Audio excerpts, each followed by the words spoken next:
I am beyond overwhelmed at the kind introduction. Thank you so much, Simon. And it's an honor to be here with you all today to speak on the topic of cyber war crimes. Thank you especially to the US UK Fulbright Commission and to all of you listening today. Let's get started.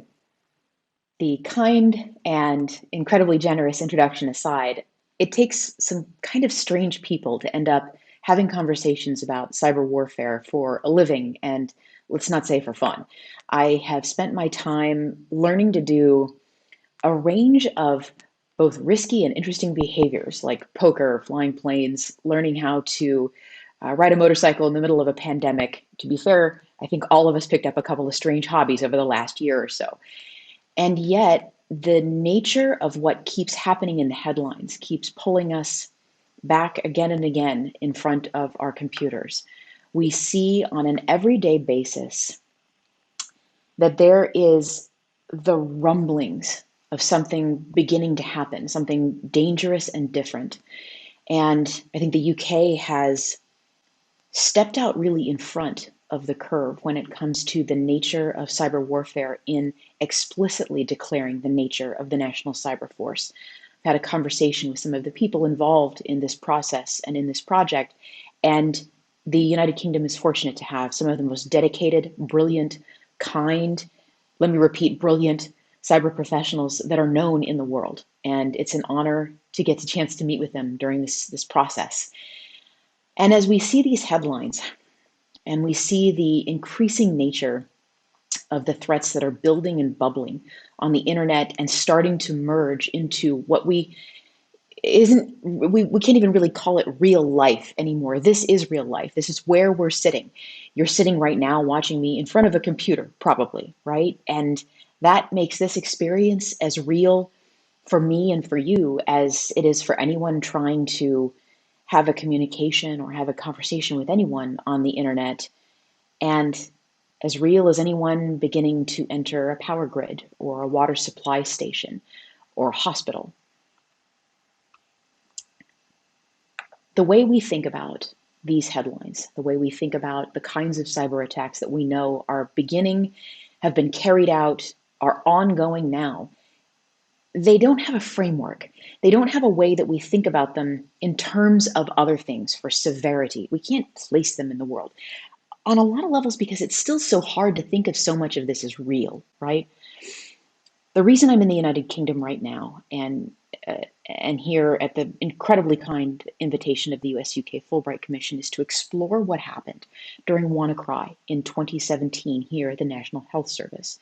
The NHS dealt with what is, without any hesitation, the most devastating potential and actual harm to human beings that have been conducted so far in a cyber attack.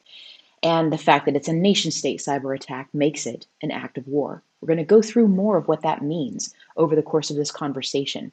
But I think I can begin now and in this conversation with you, start to answer the questions, not just what is an act of cyber war, but when is someone actually going to die from all this? I know I remember the first time I started to think to myself, the act of sitting down at my computer every day has started to become an act of violence, an act of prevention, an act of defense or offense. And I think when that realization starts to hit home, we start to go from someone who's a cybersecurity professional, from someone who's in IT, to someone who thinks about the larger system, not just the computer sitting in front of me. I'm looking at a lot of screens right now, and they've started to mean something different to me over the course of the last several years as I look more and more into the nature of conflict, especially over the internet. This is a world where people are trying to wreck my day and yours every day in a new and interesting and horrifying way. But there are ways to make it better. There are ways to keep yourself safe. There's ways to understand what's happening. And I'm going to start going into those now. So to start this conversation, this framework of how we begin to think about cyber warfare, let's start by looking at the nature of war itself, how it's developed over time, and where this even fits in the concept of what would constitute warfare. We started a long time ago hitting each other over the head with rocks. And as war started to really develop, the concept of the dimensionality of warfare evolved right alongside it. Whether you're talking about the Battle of Salamis or any of the heroic engagements of the past on land, we're often talking about a unidimensional situation where you can see your opponent, attack them, go back and forth, and there's a single dimension of warfare.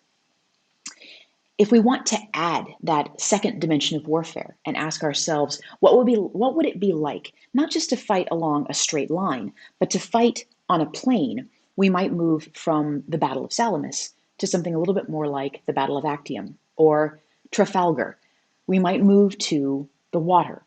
All of a sudden, we could conceive of the notion of expanding the dimensionality of warfare from a straight line to a plane, where the amount of distance between you and your opponent started to decrease as the ability and speed of the vessels and transportation as part of warfare increased. So this is a once upon a time story, right? Once upon a time, we were limited to land war. Then we were able to fight on water. Well, now if your opponent gets that navy, they can make war upon you from a further distance as well as in another dimension. And what happens when all of a sudden we add a third dimension into the concept of warfare? We begin to add the Battle of Britain. We add in the idea that you could, instead of fighting in two dimensions, start adding that third dimension. And all of a sudden, not just the space of warfare increases, but the friction points to reaching your opponent decrease again. All of a sudden, having a mountain range in the way of you and your enemy doesn't necessarily stop you from going to war. So adding this third dimension into the concept of warfare got us right up until about 1945, 46. And then we started to ask ourselves, what if we added an additional dimension of space? And that concept of spatial warfare took us from Salamis to Trafalgar to the Battle of Britain. And all of a sudden, here we are in missile defense and Star Wars and the space race. With space, with this additional dimension, we've added the rotation of the Earth's orbit into the way that we go to war. That's that additional dimension for space. And with that, the other belligerent in the conflict with you might become too vast, too directioned around the globe to really engage with as meaningfully anymore, right? And yet, we now find ourselves adding in an additional dimension of warfare where not only is your opponent potentially too far away or too unreachable, like in space, they might become unknowable. The concept of cyber warfare is one in which you're not necessarily always 100% sure who you're fighting. That dimension has always been there a little bit in warfare, from simply the concept of asking yourself whether or not you know your enemy. Knowing your enemy and winning 100 battles thereafter, as Sun Tzu said, is a part of military philosophy for millennia. And there's always been that question of whether we know our opponents. But I think we've always mostly thought about it in terms of the mind as opposed to whether or not we can actually correctly identify them. Guerrilla warfare and the evolution of bringing more and more people into additional conflicts has started to elide the concept of this perfect vision of a uniformed enemy combatant on the field of battle that you can clearly identify, who's following a set of rules, is going to abide by the Geneva Conventions. And we now find ourselves in this world where the other belligerent has become a form of unknowable that we struggle to encapsulate, because all of the ways that we've conceived of warfare involves first knowing who your enemy is before beginning to predict their actions or their motivations. And that concept of becoming more familiar, more comfortable with predicting the actions and likely motives of an enemy without ever having identified them first is a real challenge in our new conceptions and new doctrines of warfare. This is how we're ending up at a place where we're not sure who we're going to war with, but we might actually be getting better at the idea of going to war to begin with. So after we have this conversation about the increasing dimensionality of warfare, after we think about how it is that we can conceive of an opponent, then we need to ask ourselves not just who an enemy is in cyber warfare, but whether or not we're actually at war with someone. So, what is legally cyber war? Well, in the United States, there is a bright line, a clear definition of what constitutes cyber war. In the small windowless rooms where people conduct these kinds of operations, in the United States, it's very common to have a small group of people who are writing scripts, executing them, and engaging in Title 50 espionage. Flatly, countries around the world engage in espionage, and there are two codes of law in the United States, Title 50 and Title 10, that govern espionage and warfare. In the United States, legally, for as long as you are merely listening and not engaging in destruction and deception on foreign shores, you are engaged under Title 50, the laws of espionage, and what are legally allowed to be done when listening in on an opponent. The second that someone hits an enter key, the second that the electromagnetic impulse from someone striking an enter key that executes a script that changes something on a server in a foreign country, that either destroys information or changes the way people would behave, or engages in shutting down a plant, or any of the ways that you can conduct cyber warfare by attacking, especially industrial control systems, you have stepped in that moment from Title 50 to Title 10. In the United States, that has now become legally an act of cyber war. These moments, the moment when you hit that enter key, have become so important that at this point, I am given to understand by people who would know that they require the same kind of sign-off from the Judge Advocate General Corps in the United States, and the same kind of sign-offs on a forward action that an act of kinetic warfare would. That means that hitting a single key in the United States that moves you from Title 50 to Title 10 is an act of war, and it is treated with that gravity. I fear on occasion that many of the kinds of people that engage in cyber warfare in rogue nation states around the world revel in the lack of definition, because cyber war is often very difficult to define, and that clarity of definition in the United States can often mean that that there's a challenge in trying to determine when the appropriate moment has come to move from espionage to actual kinetic forward action. So cyber warfare might be a little hard to define, but I can tell you this: cyber war crimes are not hard to define. They are the same as every other war crime. They're the same as every other war crime because they intentionally direct attacks against civilian objectives, specifically objectives that are not military objectives. We're going to talk in a moment about a couple of acts of war that are legally, as far as anyone's been able to tell me, acts of that are war crimes. So cyber war crimes are not difficult to define. Under the Rome Statute of the International Criminal Court, Article 7, which governs crimes against humanity, and Article 8, which governs war crimes, define very clearly what constitutes a crime against humanity and a war crime.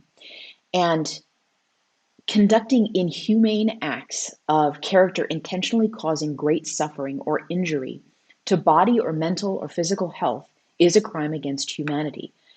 A war crime specifically targets civilian populations or against individual civilians not taking direct part in hostilities, especially places like historic monuments, hospitals, and places where the sick and wounded are collected, provided that they are not military objectives.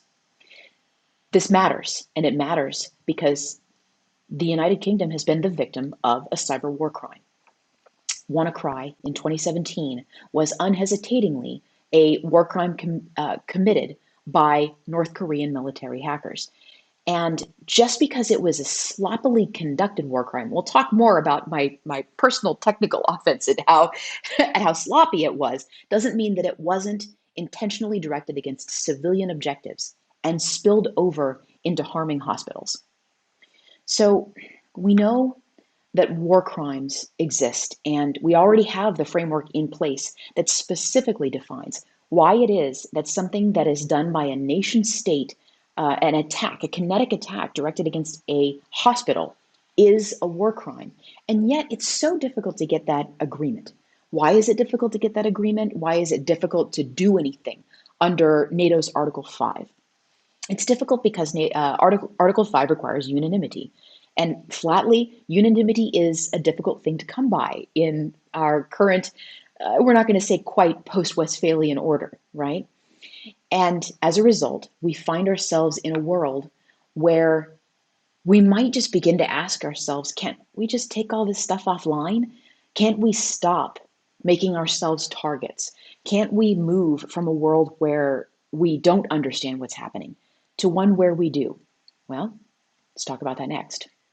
One of the questions I often get is, if I can't see this happening and I can't see anyone around me affected by it, and I have no idea it's occurring, and no one I know is being killed by it, is this real? Is it actually affecting me in any genuine way?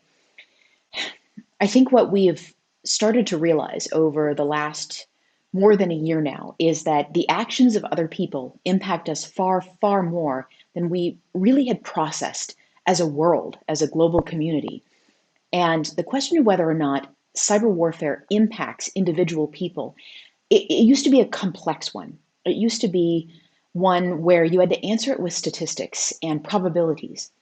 For the first time, especially over the last 3.5 to 4 years, we can point to specific individual examples of human beings who have been physically, personally harmed by acts of cyber warfare. I'm going to talk a little bit in this topic about what exactly constitutes the weapon that is a cyber weapon, how it's employed, how it's engaged, and who is impacted by it. This is the reason, again, that I'm here in the United Kingdom.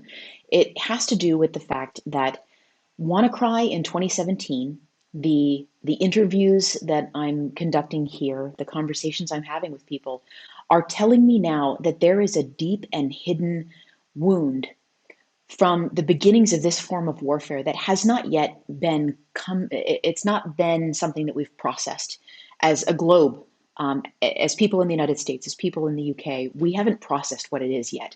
We haven't processed the fear and frustration that started in the middle of May 2017.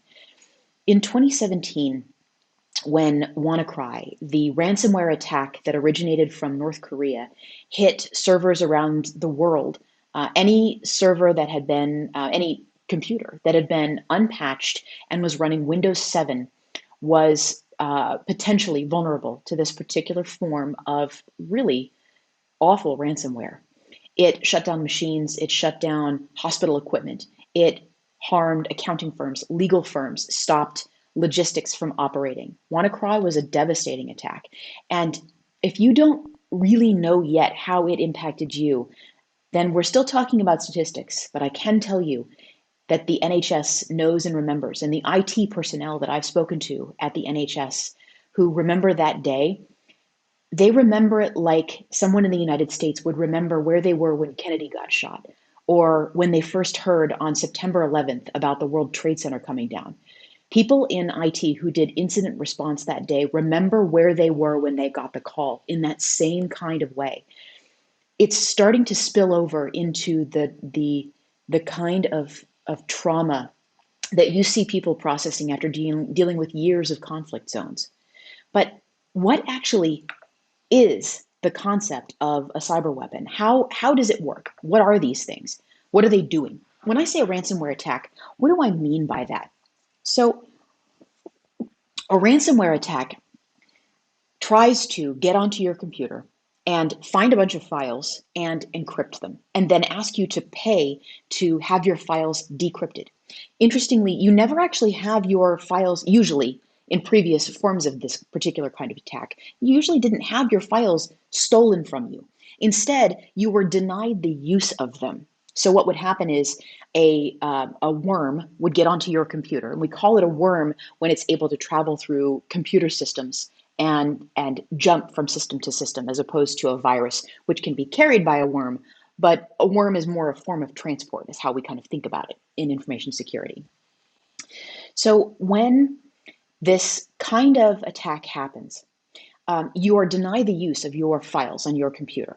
And that could be trivial. It could be that you just bought it, there's nothing on it yet, or you could be someone who has a lifetime's worth of photos that you just digitized. And the most heartbreaking things that many of us heard that weren't related to human harm, or at least physical human harm, were people who lost the photos of their loved ones who had passed away, people who lost their small business records and couldn't pay their taxes that year. There's no doubt that WannaCry and the kinds of ransomware attacks that blossomed after the National Security Agency of the United States lost a trove of cyber weapons.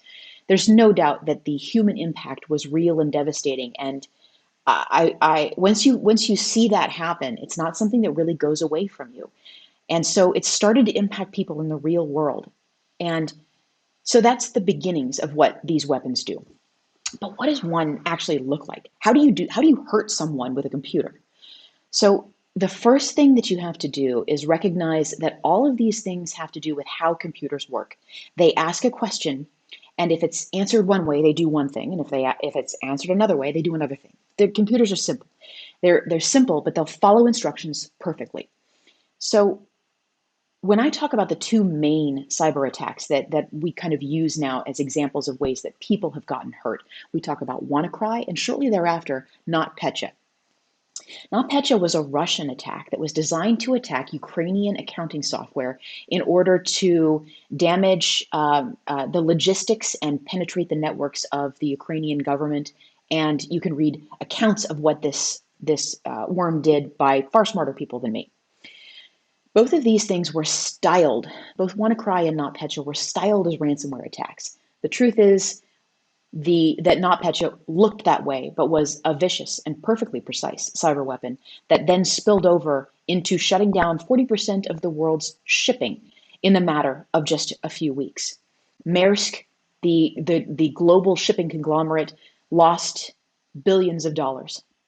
And Mondelez International, the food and logistics provider, has lost and tried to claim on insurance hundreds of millions of dollars in damages from food rotting in shipping containers around the world. There's no doubt that these kinds of attacks are impacting people. They're spilling into what we think of now as real life. But again, how do you do this with code? What are these things? So here are the two cyber weapons I'm going to show you today. This is the real deal. That's NotPetya. That shut down Maersk International, and it took over Ukrainian servers, spreading around the world in a way that was done at the blink of an eye. It was a precise, clear, and demonstrable use of force. So when you look at this code right here, I want you to see how logical it is. It is a simple loop that goes and looks for a process, tries to figure out if that process is running. And if it is, it asks some questions. Has the file that's attached to what I'm looking at right now already been encrypted? If it has, skip to the next one. If it hasn't, try to encrypt it. See if that'll work. Then it tries to encrypt it. You see the up there, you'll see a little do, if, do, and it jumps down. So, and what that's saying in that loop is, if this thing hasn't been done yet, try to do the thing. And if you can't do the thing, step to the next thing. As long as it's true that we're in this loop, that's the while down there, as long as this condition is true, keep trying to do the thing. As soon as it stops being true and you've encrypted everything you can here, jump to the next moment, jump to the next place you can start doing this again. That is, as we would say, an elegant weapon from a more civilized age. It's beautiful, it's precise, it's nation state level. This isn't. This is what hit the NHS in 2017. That is WannaCry. It's a wreck. As a professional, I'm offended by looking at it. And this is what, frankly, probably got let out of a cage, possibly unintentionally. It's so bad, it might have been an accident. And yet, there's a saying that goes around, which is that most experts agree that the most likely way the world will be destroyed is by accident, right? So when you look at this code, I want you to see that it looks like a wreck. This doesn't look precise. This is stormtroopers falling all over themselves with no precision in anything they're doing. Do you see that function down there at the bottom? It says local underscore 6C, and it leads to a specific function. That code, that comment right there, warning subroutine does not return, that was in the original code. And the original code that was being analyzed in the days of May 12th, 13th, 14th, 2017, turns out it was being analyzed in Devonshire by a young man named Marcus Hutchins, who went by Malware Tech. Malware Tech, well, that was his finest hour. He registered the domain that made that subroutine return and stop infecting other computers. It means that what he did was found something that we call a kill switch.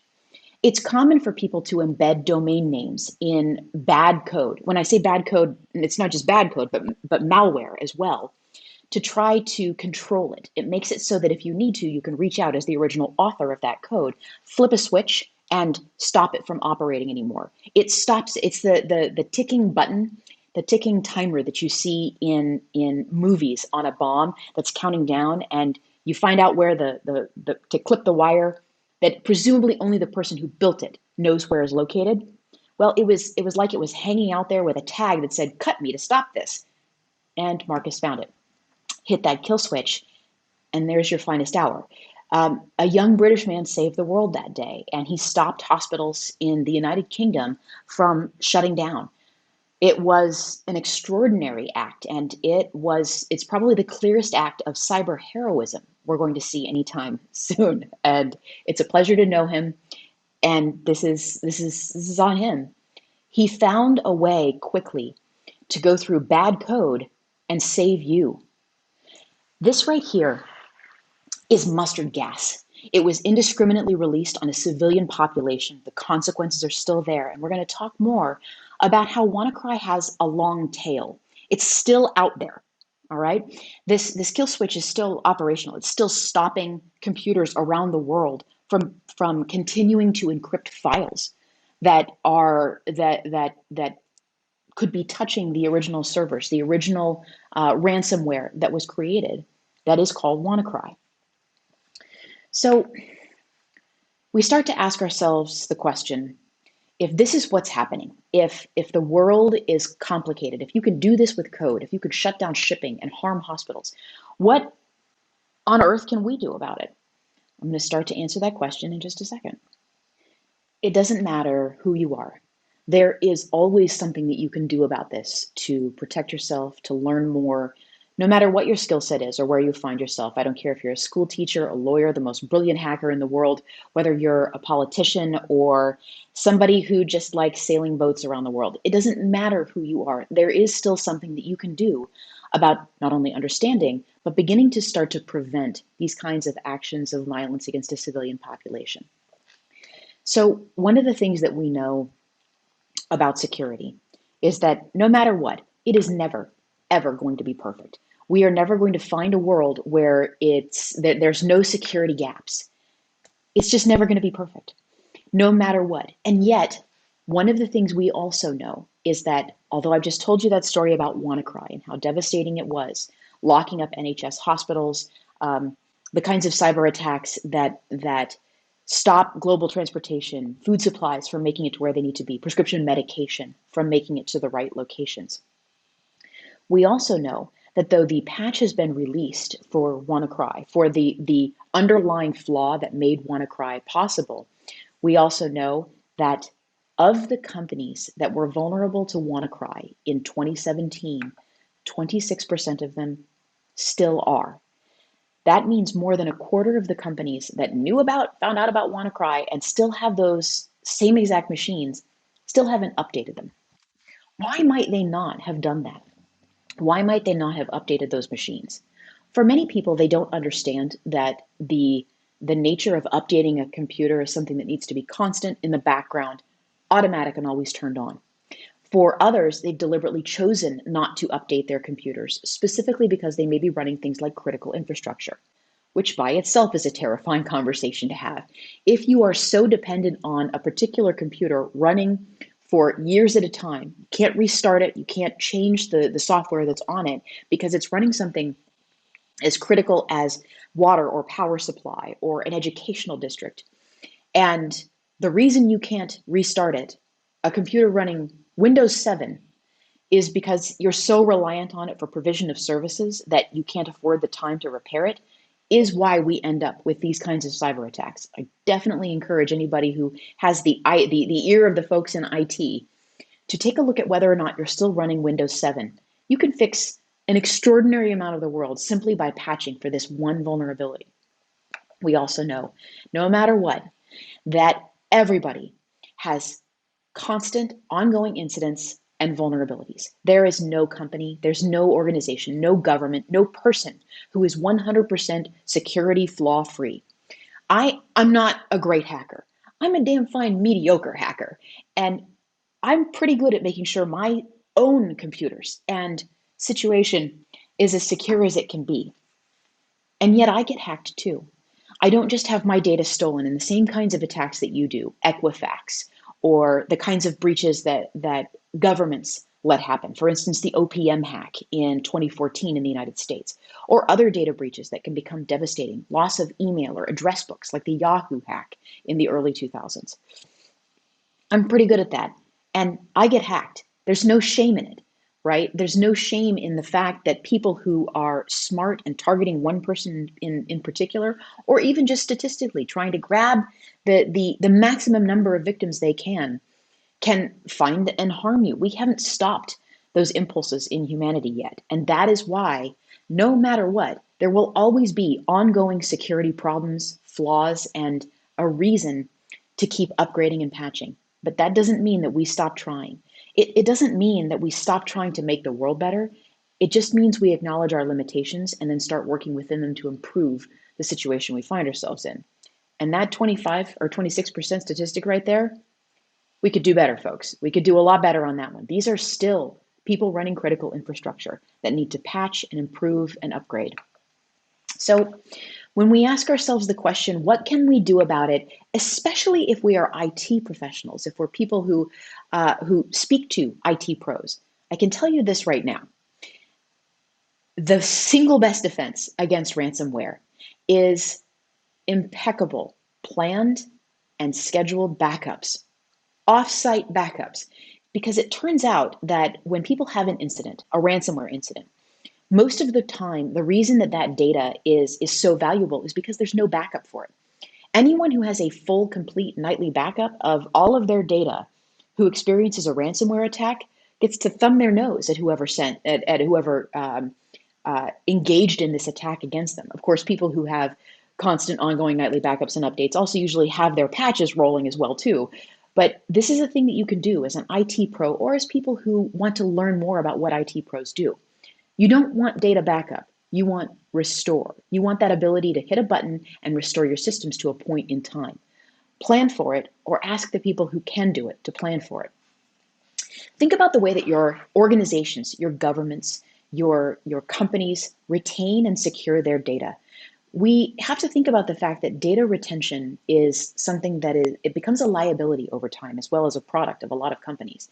And this is the stuff that international attackers go after. These are the keys to the kingdom: customer data, financial information. That's what people are going after. And the way that we think about data and the value that it holds for us is also being thought about by the people who want to take it from us. Consider the idea that data restore might be an option for you as an IT professional or as someone who thinks about whether or not your organization is appropriately set up in the event of a disaster. I'm always happy to talk more with you about this, but this is the kind of thing that a smart professional is thinking about right now. And this is the defense in depth that makes attacks by nation states against companies, nonprofits, hospitals, governments, and individuals, communities, so difficult, especially if you've thought about this in advance.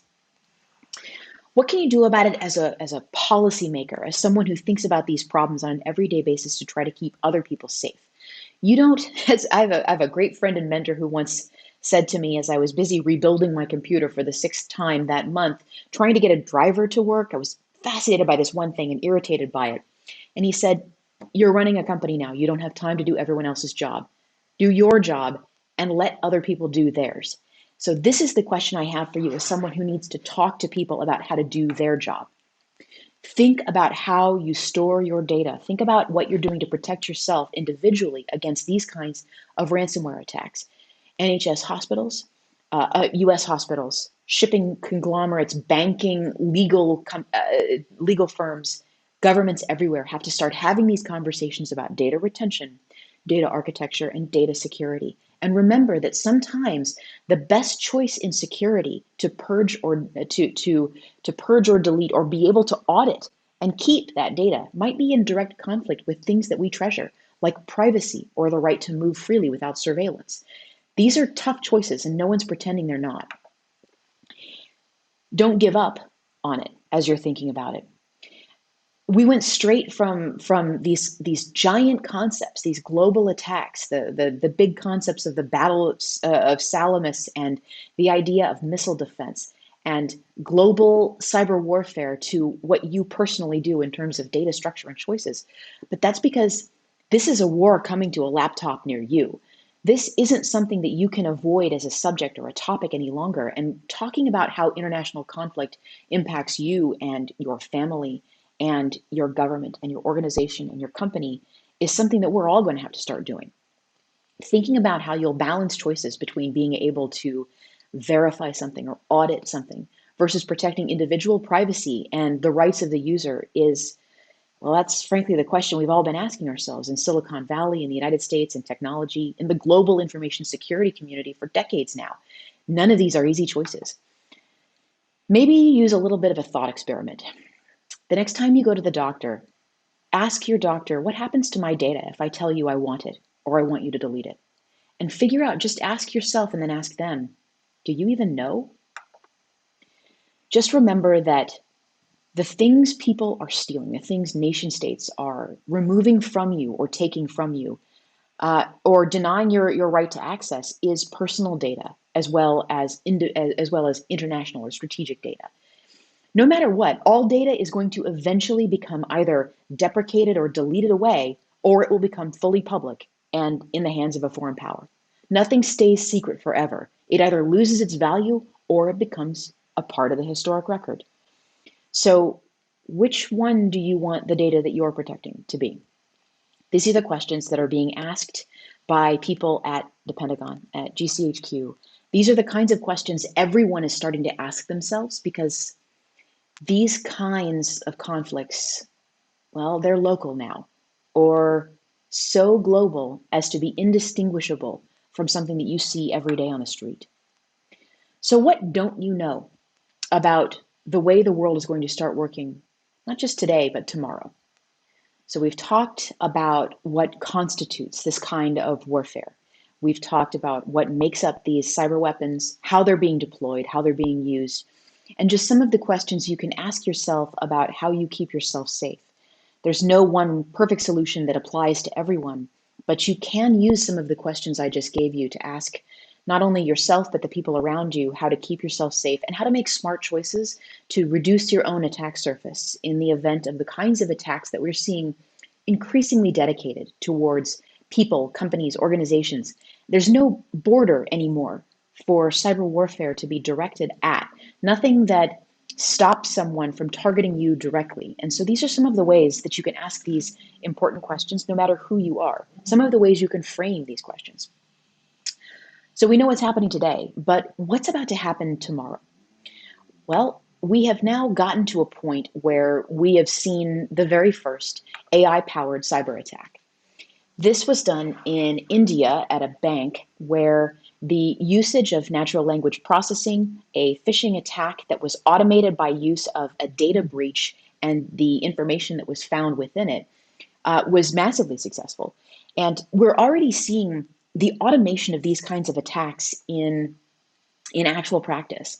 So what's going to happen when they start becoming more and more common, we're going to see an increasing flood of traffic that is illegitimate and yet difficult to both define and stop, because these kinds of attacks look like every other email that you'll see. Paying attention to how information security professionals think about phishing attacks and personal safety will help. But the truth is we're now at a policy level again. We've now gotten back to the point where we're not asking questions anymore about what switches we flip as people, but how we think about, either as policymakers or as people who want to speak to policymakers, about what the world is going to look like. These are not acceptable numbers. These are not acceptable numbers because they start to tell us that the companies that are protecting our data aren't doing the kind of job that they should be. These are solutions that happen at a policy level with regulatory frameworks that penalize companies for letting loose our personal data on the world because they can be used in cyber attacks against us. It's not appropriate for companies to face little to no penalty for the kinds of negligence that lets the world be damaged on a permanent and ongoing basis. We're beginning now to see the kinds of attacks that are bearing fruit after 7 to 8 years of data leaks in Malaysia Airlines, in the Starwood breach from several years ago, and the kinds of attacks that are beginning to go after high net worth traveler data. These are beginning to float around the internet now. Take a look and you'll see what I'm talking about. These solutions are at a policy level. They're at the international level again. Think about and ask yourself whether or not it's appropriate for companies to face no penalty. Don't be that company, and if you're not that company, make sure that company faces a penalty for the kinds of negligence that hurts you and your family on an ongoing basis. We're already there. We're already at automated warfare, and yet it's a little frightening to think about how difficult it is sometimes to understand these concepts in cyber warfare, that they're happening, that they are impacting people, that there's no border, there's no fort that's stopping these kinds of attacks from rogue states penetrating national borders and going straight after civilian targets. We know that these kinds of attacks are happening, and we know that they're going to continue to devastate us over time. And yet, we're not developing enough systems thinking, enough of the kinds of thinkers and kinds of people that can solve these problems, partially because technology and information security still has a massive diversity problem. And when I say that, I don't just mean the color of someone's skin or their gender. I'm talking about the kinds of people who think about problems differently. We sometimes use diversity as a catch-all term for trying to make sure that we're seeing what we need to see. In reality, it's about thinking in new and interesting ways. The kinds of people who come up with ideas, not only to do horrific things in offense, but brilliant things in defense. They don't think the same as everyone else. Sponsor, mentor, educate, promote, fund, and train that diversity, that difference in thinking.